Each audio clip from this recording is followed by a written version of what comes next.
This is Joan from Matooke Kitchen and Joan, the country girl, Uganda. So today I'm going to teach you how to prepare the Ugandan traditional meal, Matooke and luwombo. So we start with organizing these banana leaves and the banana leaves that we cut earlier on. So this is how we do it.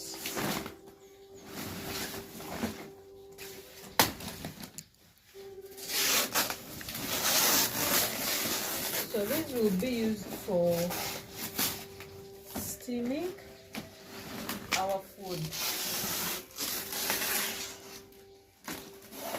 I hope you be patient with me and you watch until the end. And